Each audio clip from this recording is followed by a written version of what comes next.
Ma'am నాకు ఒక question ఉంది. Yeah. ఇప్పుడు మీరు చెప్పిన దాంట్లో ఇప్పుడు ఇదంతా చెయ్యాలి అంటే చాలా నిధులతో కూడిన ఇదంతా it's not a small thing ఈ ప్రాసెస్. ప్రతి విలేజ్లో డాక్టర్లు, ప్రతి విలేజ్కి ఒక ఫ్యామిలీ డాక్టరు, ఈ మొత్తం బిల్డ్ చేయటము, ఈ డిజిటలైజేషన్ ఇవన్నీ చేయాలి అంటే it is like you need lot amount of funds. ఈరోజు ప్రభుత్వము తనంతటికి తానే బాధ్యతగా తీసుకొని ఈరోజు స్టెప్ డౌన్ అయ్యి గ్రామ స్థాయిలో రూరల్ ఏరియాస్లో చూడండి, రిమోట్ ఏరియాస్లో ఎస్పెషల్లీ ట్రైబల్ ఏరియాస్లో యు మస్ట్ బి నోయింగ్ ప్రేమ గారు, ట్రైబల్ ఏరియాస్లో ఒక ఊరు ఎంత దూరం ఉంటుంది మీరు ఆలోచన చేయండి. మరి ఆ డాక్టర్ వెళ్ళి ఆ ట్రైబల్ ఏరియాస్లో కొండల్లో వాళ్ళు నివసించేటువంటి ప్లేసెస్ చాలా దూరం ఉంటుంది, అసలు ట్రాన్స్పోర్టేషన్ ఫెసిలిటీస్ కూడా ఉండవు. అలాంటి ప్లేస్లోకి ఈరోజు గవర్నమెంట్ డాక్టర్ వెళ్ళి వైద్యం అందిస్తున్నాడంటే ఒక్కసారి ఆలోచన చేయండి. ఈరోజు ఈ జగనన్న ప్రభుత్వం ఎంతమంది ప్రాణాలు కాపాడుతుంది right in the village level, అంటే just at their door steps.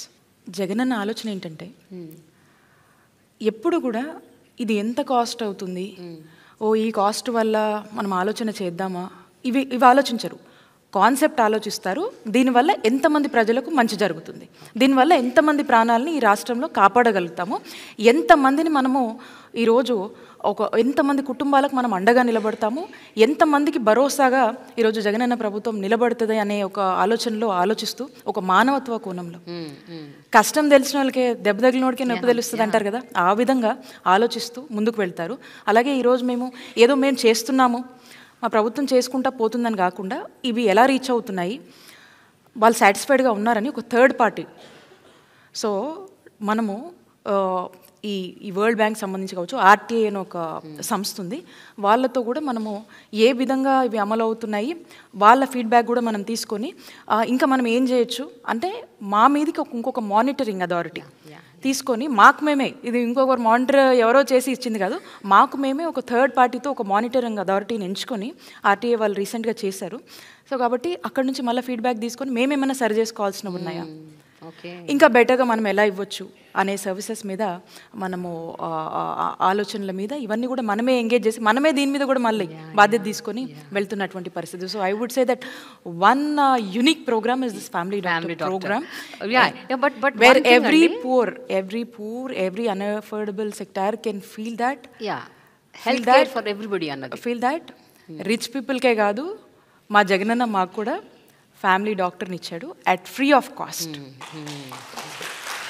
అయితే జనరల్గా ఇలాంటి ఒక యునీక్ కాన్సెప్ట్ కానీ ఒక ఇనిషియేటివ్ కానీ ముందుకు తీసుకొస్తే దానికి ఉండే సాధక బాధకాలు దానికి ఉంటాయి. Like there will be lot of loophole also. అంటే ఫర్ ఎగ్జాంపుల్ ఇప్పుడు అదే family doctor he might be another doctor who is having his own practice. Of course.